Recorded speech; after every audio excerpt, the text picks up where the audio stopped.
gure sailekoa ez den, baina Aranzadiko kidea den Iñaki Mezkita dela Odonatoetan, burruntzi eta sorgin horratzetan aditua den pertsona batek behin esan zuen esaldia, eta da azkenean ez degune berriak sortzea edo berreskuratzea da naturarekin daukagun zor bat kitatzea. Hein handi batean, zegunekin egondan politika izan da lehortzea. Oso famatxarra izan dute historikoki, gaixotasun askoren bektore ziren eltxoak eta bestelako animaliak bertan kumatu zezaketenez, ezegune asko eta asko lehortu egin ziren bere aurreko mendean, esan dezakegu. Datuak badaude eta esaten da, Iberiar penintxula mailan ezegunen erdia edo lehortu edo galdu ingo zala, eta zer esanik ez tamaina txikiko putzuekin. Orduan gure politika, orokorrean Euskal Herriko politika, pixkanaka moldatzen ari gara mundu mailan egiten ari garen bidera, eta da, babesten ari direla ezegune hauek.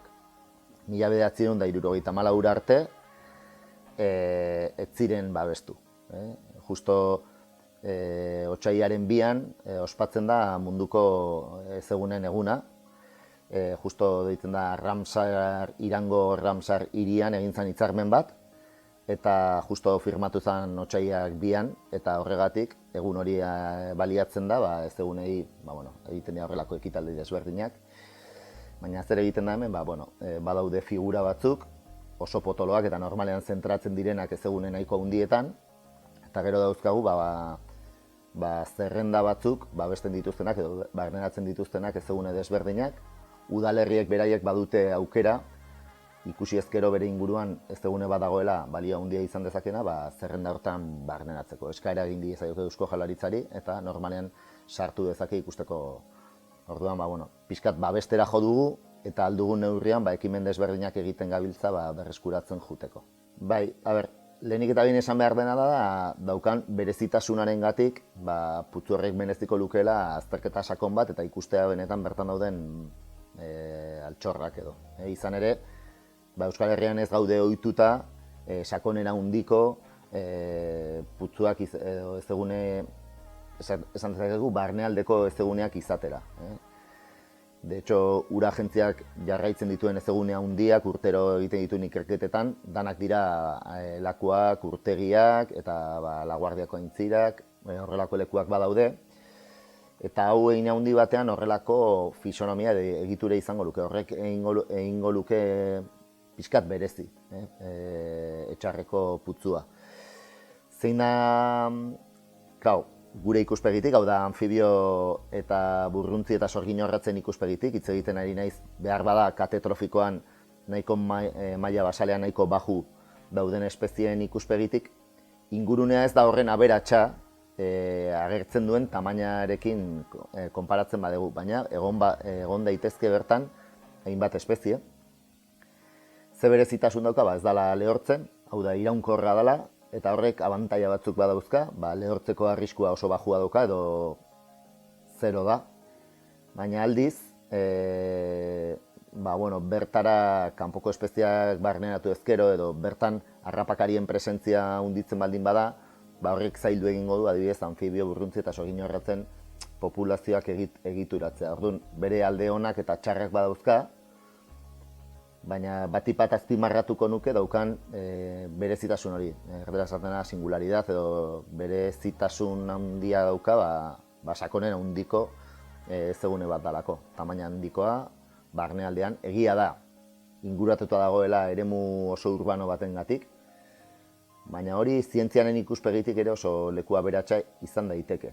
Izan ere, geroz eta gehiago ikertu behar ditugu hein handi batean ikutsuta dauden ekosistema horiek. Informazio asko emango digutelako bertako bizidunen inguruan. Nola moldatzen diran deitzen ditugun habitat berri horietara, ze azkenean mentalizatu behar gara mundu mailan ikusita dago, geroz eta jende gehiago biziko dela herrigune edo hiriguneetan, eta orduan naturarekiko atxikimendu bat lotzeko oso garrantzitsua izango da hirigune, herriguneetatik gertu dauden ekosistema berde horiek potentziatzea eta bertara jendea joateko aukera horiek balizko egitea. Egia esan, hemen pixkat aztuta gaude, baina ekosistemek bere funtzioa betetzen dute sozialki. Eta egia da hemen ez horren beste, baina beste leku askotan, ezeguneak baliatu daitezke ura arazteko, garbitzeko, batzuk naturalki dauden ezegune batzuk baliatzen dituzte horrela, bertatik ere materialak lortzen dituzte beste leku batzuetan, baina ni uste dut gehien bat, eta pandemia garai honek oso argi utzi digu hori, gune berdeen beharra dugula. Ikusi dugu, etxean horren beste denbora egon garenean nola bilatu ditugun herritik gertu dauzkagun gune berdeak. Berez Europatik politika batzuk badaude esateko biztanle kopuruaren arabera metro karratuko zona berde batzuk behar direla, superfizie mailan. Orduan horrelako ingurune bat proposa izan daiteke aisialdi leku bezala eta kombinatuz ere bertako bioaniztasunaren konserbaziorako lekua bezala. Azkenean lortu ezakeguna da proiektu alorra anitza eta onura jende askorena izatea. Orduan nik bide hortatik joko nuke edo uste dut hortik duela balio gehien ezagune honek. Lehenengo gauza esan behar dana da ez gaudela ez ditugula horrelako ezagune asko. Orduan horrek ematen dio nolabait berezitasun bat. Orduan horrek gutxienez edo zein neurri horren drastiko edo suntsitu edo bere hortan utzi eskatzen duena da refleksio bat eta gehien bat ikerketa. Hor baloratu behar da ze puntutaraino balioa duen lehen esan duguna bioaniztasunaren ikuspegitik eta ze puntutaraino baliagarria suerta litekeen udalerri edo inguruarentzat hori mantentzea aisialdigune bezala, lehen esan duzu, koloniak egiteko edo dana dalakoa, ez? Nik erantzungo banizu, esango nuke esfortzua ingo nukela ikertzeko. Ez daudelako horrelako ingurune asko. Orduan, gertaliteke gero azkenean ikerketaren ostean ondorio, naturaren ikuspegitik horren, baina horre aukerak daude, neurri batzuen bitartez, aberasteko eremua eta bioaniztasunak gehiago egon dadin lekuan. Eta gero esan duguna, behar handi bat dago gune berdeak babestearena. Egia da, garapenaren bidean beti leku guztiak ikutu ditugu erreka bazterrak, padurak, leku guztiak eta azkenean azten goaz, baina presente eduki behar dugu ere behar ditugula gune berdeak mantentzea. Eta gehiago, zuek esan duzun bezala, horren, biztanle kopuru handia daukan eskualde batean, ez? Ez gara konturatzen, baina herri batzuk ikusi da pandemia garai honetan, nahiko txiroak direla hortan. Eta hori, nahiz eta ez baloratu, gero ikusi da zer nolako garantzia daukan, gune berdeak mantentzea jendeak aisialdi gune horiek behar ditulako. Osasunaren ikuspegitik ere oso garantzitsuak direlako, horrelako guneak eukitzea. Lehen urrats garantzitsua izango zen, ze espezie bertan dauden jakitea. Eta normalean indartu beharko litzatekeena da bertan dauden espezie horiek. Gu ez gara bat ere partidario, kanpoko espeziak sartzearen politika hori. Besteak beste ez dakigulako, espezie hori horrek zegoteak arrazoi bat izan dezakelako atzean. Azkenan bestela, animali guztiak non nahi sartuko genituzke eta hori ez litzake bidea, ez? Ze gero nola ikusi ahal izango genuke, galduko balitz gero populazio hori, ze azkenean nonbaitetik egarri bat dituzu bizidun horiek eta nonbait askatu, ez? Normalean sartzapenak diala traslokazioak eta horrela, ez zaizkigu gustatzen, ze argudio oso sendo bat eduki behar dugu jakiteko zergatik sartzen dugu. Historikoki bertan egon diran espezie batzuk izan da, igual pentsatu daiteke, baina ikusi beharko zan ere, bertan dauden mehatxuak oraindik egon badauden edo ez. Orduan, bidea izan beharko zan ikertzea eta jakitea ze espezie dauden, gehien bat ikusteko zer nolako aberastasuna daukagun. Ez kuantitatiboki, ez bakarrik espezie mailan, baizik eta, esategu, ez zai gustatzen hau, geroztak gehiago erabiltzen dugu, baina da, izango zen natura ekonomizatzea, ez? Espezie mehatxatuagoak baldin badaude, edo Europak babesten dituen espezie batzuk egonda, ematen du lekuak interes gehiago izan dezakela, ez? Orduan, hori izango zen lehen bidea, ikustea, ze puntutaraino bertan dagoen bioaniztasuna, hitz egiten ari naiz anfibio burruntzi eta sorgin horretz eta zergatik diralako derrigortuta daude ezegunetan ugaltzea. Orduan, ezeguneak behar dituzte, bai edo bai, gero atzetik datoz beste espezie batzuk, erabili dezaketela ezegunea, baina igual ez da beraientzako horren beharrezko. ez? Naiz eta baliatzen duten elikatzeko, ura edateko edo dana dalakoa. Baina ni uste dut hori izango litzatekela bidea. Eta alde hortatik, anfibio eta burruntzi eta sorgin horretzen ikuspegitik, putzuak baditu gauza batzuk ez direla oso onak. Bat da sakonera, oso sakonera handia dauka, orduan normalean anfibio, burruntzi eta sorgin horretzak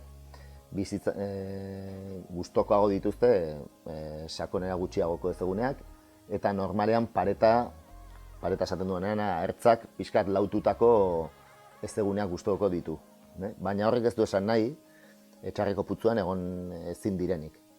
Izan ere, gizakiak artifizialki egindako hainbat ezegune, jarri ikusi ditzakegu, ez dakit, berdintzei Gipuzkoa, Bizkaia edo Arabako urtegiak izan daitezke horren ejemplo bat, buztan aldean sortzen diren eremu horiek, anfibio eta burruntzi espezie askok erabiltzen dute.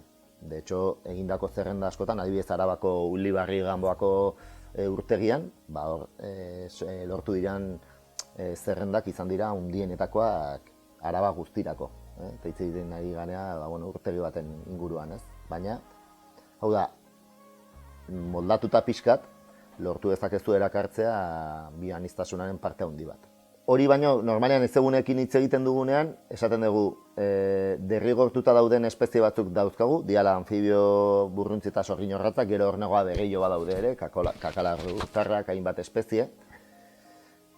Baina gero daude atzetik datozen espezieak, eta horiek baliatzen dute azkenean ekosistema horretan, putzuan eta inguruan topatzen duten normalean bazka eta ura, elikatzeko edo ura edateko. Eta hor datoz, izan xagusarrak alde batetik, izan daitezke hainbat txori, txori handiak eta putzuetara lotutakoak, lertxunak bezalakoak, Martin Arrantzalea, baina baita ere, tamaino txikiagoko txoriak ikusi dezaketenak, putzu inguruan anfibio asko kumatzen dutena, eta hortik ateratzen direnean, azkenean metamorfosia egiten dutenean zapaburuak ateratzen diren apotxoak eta jaten dituzte arrain hauek. Ez dakit, narrasti urtarrak, izan suge gorbataduna, suge biperakara, espezie desberdinak ikusi daitezke bertan, eta xagusarrak ere bai. Xagusarrak azkenean pentsatu behar dana da, inguruan mehatzeak eta egon dirala, orduan, eta baita ere eraikinak badaudela. Orduan, xagusarrak nahiko ondo moldatu dira eremu nahiko antropizatuetara, eta orduan alde batetik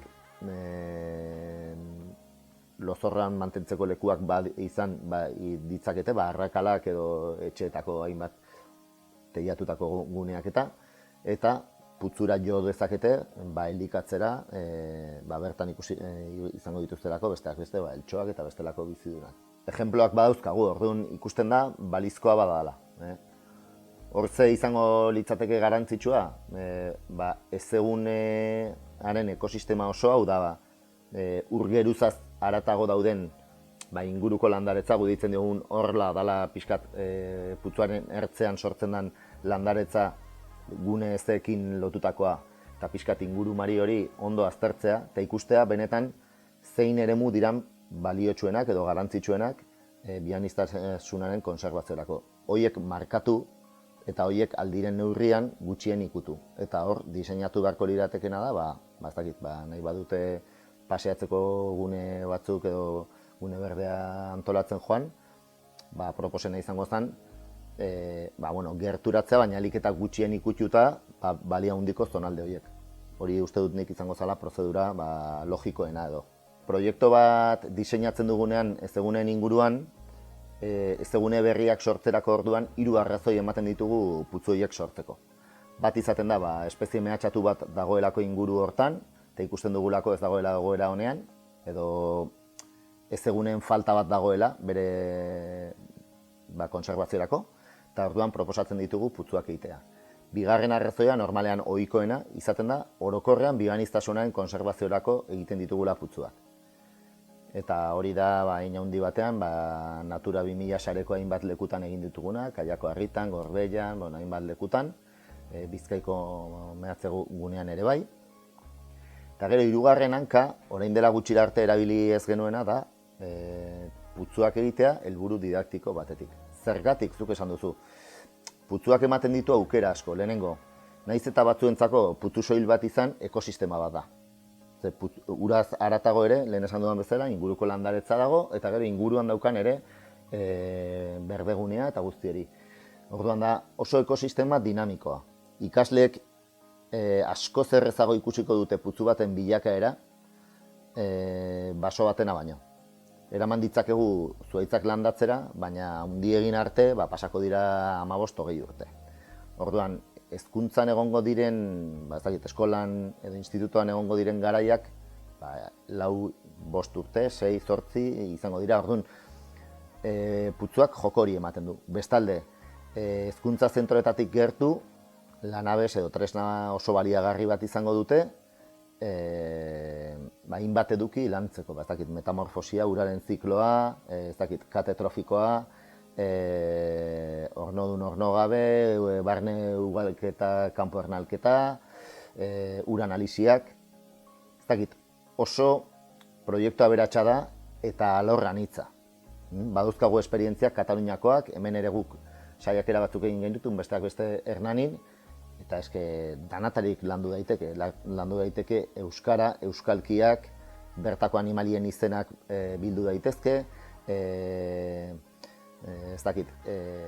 parametro fisiko-kimikoak aztertuta, kimika eta fisika ere aztertzen dituzu, matematikaren bidez ikasi ezakezu, putzu baten ur volumena kalkulatzen, neurri desberdinak hartuta, zer esanik ez ingurumena, marrazketa, dantza, gimnasia, nahi dezuna egin dezakezu putzuaren inguruan. Oso tresna baliagarria da eta anitza. Orduan, ikusten genuen, ez behar hori, baina azkenean flashazo bat izan zen. Gure lankide bat Alemaniara egin zuen bisita oporretan joan zen, eta ikusi zuen ikasle batzuk salabardarekin zijoa zela putzura eta galdetu zuen, eta esan zuen, ez dakit zenbat, hilabetean behin, etortzen gara ze ikusten dugu bilakaera, zapaburuak nola hazten diren, eta guztieri.